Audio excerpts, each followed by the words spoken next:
En Australie, certains animaux causent beaucoup trop de problèmes à la population. Ces animaux ont même fait l'objet d'une déclaration de guerre sur le continent. C'est dire la gravité des problèmes qu'ils causent. Mais comment sont-ils arrivés ici et quelles terribles choses ont-ils fait?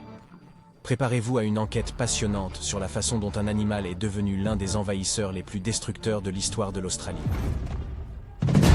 Vous êtes sur la chaîne Nature et Instinct, et aujourd'hui, nous allons découvrir l'histoire inattendue des renards en Australie, d'un passe-temps irréfléchi à un désastre écologique.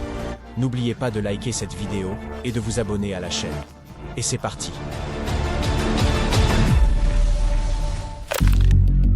Alors, les renards. Tout d'abord, il convient de comprendre comment ils sont apparus en Australie.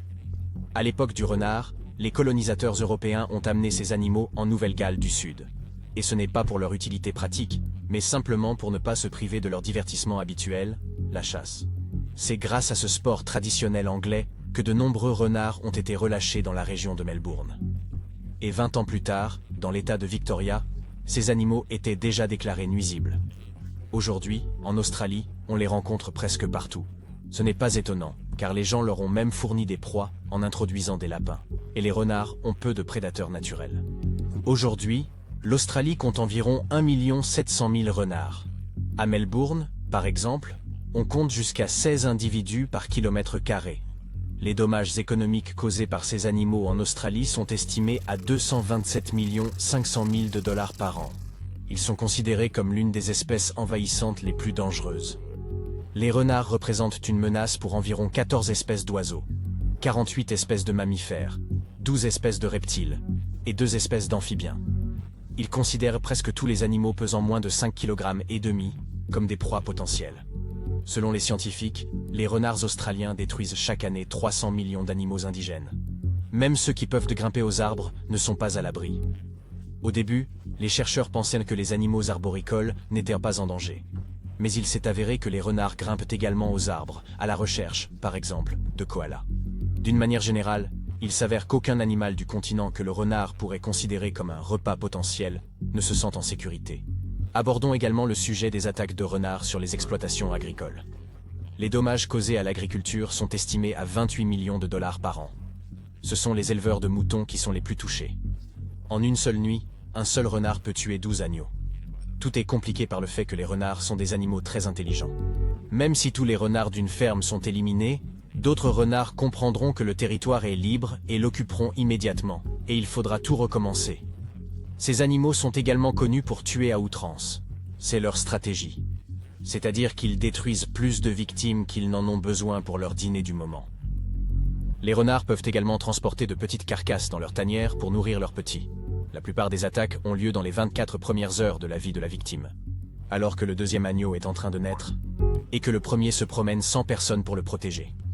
En général, les éleveurs ne peuvent pas laisser les attaques se poursuivre. Ils sont constamment à la recherche de moyens de lutte contre les nuisibles. La méthode la plus simple est le tir, mais elle n'est pas très efficace. Néanmoins, la quasi-totalité des services publics de lutte contre les parasites, des propriétaires terriens et des tireurs professionnels procèdent à des tirs. On ne peut pas tuer n'importe comment. Certaines recommandations ont été élaborées pour ce type de chasse. En général, seules les personnes formées qui savent tout frapper pour que l'animal meure instantanément peuvent tirer. Sans ces connaissances, il n'est pas possible d'obtenir un permis. Le tir se fait généralement de nuit à partir d'un véhicule. La proie est éclairée par un projecteur. Vous ne pouvez tirer que si vous êtes sûr que le tir sera fatal. Comme indiqué précédemment, les renards sont très intelligents et apprennent rapidement. Donc si quelque chose qui les effraie se produit après la lumière ou le son, ils ne tomberont plus jamais dans un piège similaire. Par ailleurs, les autorités organisent des promotions pour les chasseurs et les agriculteurs afin de les encourager à lutter contre les nuisibles. Par exemple, les chasseurs de l'État de Victoria ont gagné environ 1 million de $ en un an en tuant 100 000 animaux. En Australie, il existe encore des clubs traditionnels de chasse aux renards. Oui, il s'agit de l'activité de divertissement pour laquelle les animaux ont été amenés ici. Pendant les mois d'hiver, une fois par semaine, les membres de ces clubs montent à cheval pour chasser le renard. Les participants sont également accompagnés de chiens de chasse. Cette chasse a d'ailleurs de nombreux opposants qui affirment que la destruction des renards avec des chiens est inhumaine. Cependant, ces affirmations ne changent rien. Des personnes fortunées continuent de chasser des animaux sur des propriétés privées. Comme nous l'avons vu plus haut, les agriculteurs cherchent constamment des moyens de lutter contre les renards. Et il ne s'agit pas toujours de tuer. Par exemple, on essaie parfois de faire en sorte que les animaux ne s'approchent pas des fermes. L'un des dispositifs inventés à cet effet est une lumière qui clignote à un certain intervalle, faisant ainsi fuir les renards. Les animaux pensent que s'il y a de la lumière quelque part, c'est qu'il y a des gens. C'est pourquoi ils évitent l'endroit. Les renards peuvent aussi être simplement piégés, mais cela demande beaucoup de temps, d'efforts et d'argent. De plus, l'efficacité de cette méthode en termes de réduction de la population n'est pas très élevée. Il n'y a pas non plus beaucoup de vrais professionnels du piégeage des animaux. Les pièges sont généralement utilisés dans les zones urbaines, où l'utilisation de poison est limitée et où le tir est interdit.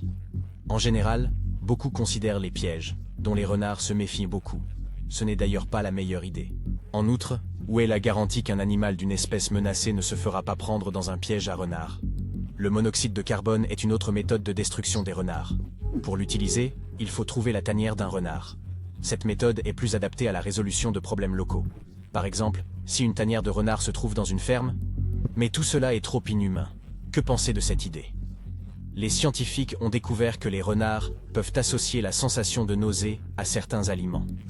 Des expériences ont déjà été menées avec des appâts contenant une substance spéciale qui provoque des vomissements. Après les premiers maux d'estomac, le nombre d'appâts pris par les animaux a diminué de 30%.